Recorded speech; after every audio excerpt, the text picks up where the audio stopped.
Hey, what's up, lightboltjoe here. Today we're going to discuss the 2019 Stranger Things Runaway Max by Brenna Jovanoff, 231 pages. This is another book in our Stranger Things novel series.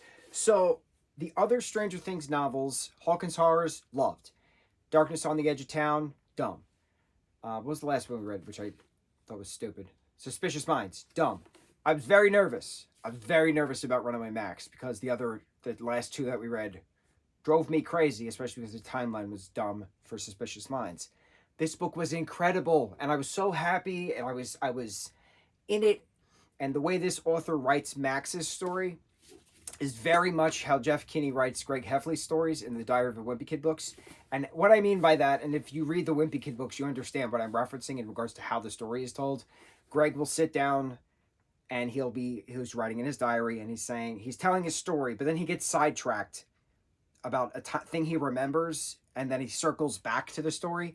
And that's what Max does in this. She is like just going over like what's going on, and I felt this in this moment, and but then there was this time in California and stuff. So it reminded me so much of the attention span of Greg Heffley, and it was Max having the same attention span as Greg Heffley, and it was great.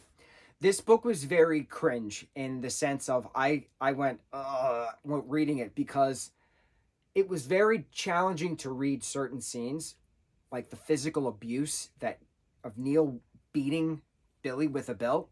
It was disturbing. The sounds that Max was describing, it was bad. Billy breaking Max's friend Nate's arm. That was just the sound of the bone crunching. It was just certain visceral things that I didn't need to see in my mind, in regards to these characters. And Billy's got quite a story in regards to how he got the manic crazy person that he is, um, manic crazy heartthrob that he is, and having his redemption story then at the end of season 3, realizing he's better than this, and he tries to save Elle, he tries to save Max, he tries to save the kids from the mind flayer, and then he gets killed in the meantime, and he's saying he's sorry, and Max is crying. That gorgeous turnover is why that character is amazing, because he's a horrible human being, a horrible racist, misogynistic animal who was created this way because of his father. And it's just a horrible, unfortunate circumstance with amazing character development in regards to season 3. So this is very much season 2 Max, before season 2 and then during season 2. So Max's mom and Billy's dad meet at the bank that they work at in California. She's a teller, he's a security guard. And the two of them start dating, and Max's mom sees the best at everybody, even though he's an absolute horrible person. Um, Max is introduced to Billy at a go-karting rink, thinking that, they'll be friends, but that's not obviously going to be the case. And so, like, Billy is hanging out with his friends, and we get, like, California's stories of them with their friends, but Billy still being a jerk. And, like, that breaking of the arm scene, bro, was just wild. Max running away to her father. They're from San Diego. Her dad's in East Los Angeles. So her going to visit her dad, getting in trouble when they get back to San Diego. And then in the midst of season 2 stuff, there's a lot of Hargrove family drama stuff that's happening while the Mind Flayer is affecting Will and all these things, and while Dart is growing. And we get the Max's perspective of these particular things. Her getting the warm fuzzies with Lucas, that he's got strong shoulders and his hands are warm. And just these cute little butterfly tween feelings. It's adorable. Love it. It's just an interesting another perspective on what happens throughout season 2. Her perspective of meeting Steve and Dustin at the junkyard with Lucas, them fighting the demo dog at the house, her sticking the syringe in Billy's neck while everybody else is doing their things. Jonathan and Nancy and Joyce take Will to the cabin to sweat the monster out. Hopper and Elle go to the lab to then close the door. It's just a great alt perspective on things. And why I absolutely love this book is we get the third perspective of the cul-de-sac Halloween scene in season 2. So in the TV show season 2, we get the boys' perspective of what happens in season 2. They're at the cul-de-sac. Will then gets the the mind flayer shadow in the video camera, and one of the bullies says trick or treat freak, and then drops the camera, and it's got the crack on the lens, and that's what Bob's telling Joyce. Oh, I think the boy's got a crack in the lens, but there were some boys messing with Will, just wanted to tell you. And then Joyce is like, was it those brothers? I'll kill them, I swear to God, I'll kill them. Love this show, bro. One of my absolute favorite shows. I rewatch it every year starting June 10th.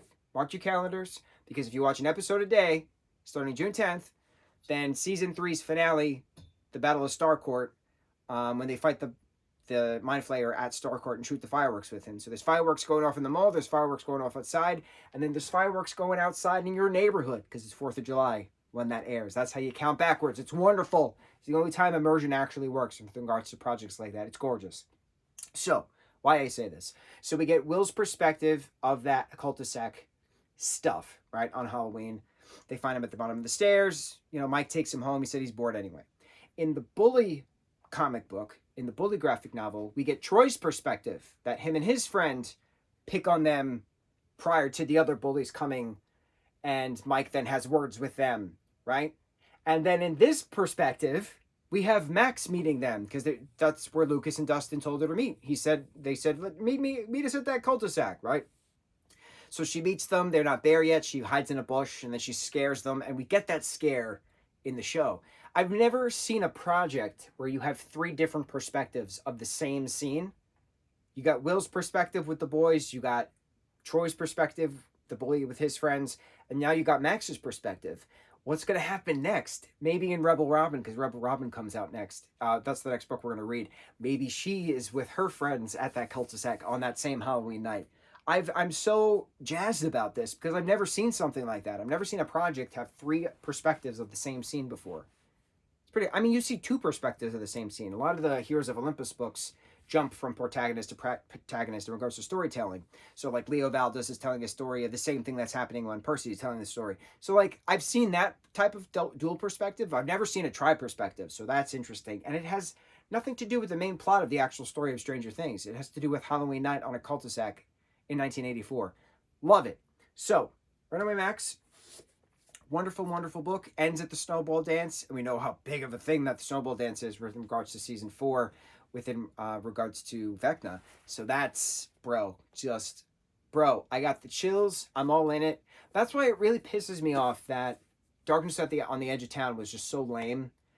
And we get no closure in regards to those other characters that Hopper was working with in the 70s in New York. And then why Suspicious Minds really pissed me off, because the timeline was off. By what, a year or 2? Stupid.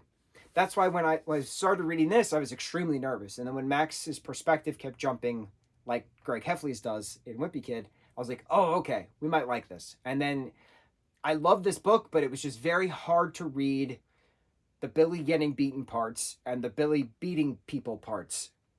It's just that the way that the writer writes is very descriptive, and I saw everything in my head as if I was standing there in front of them and smelling the sweat and the blood, and it was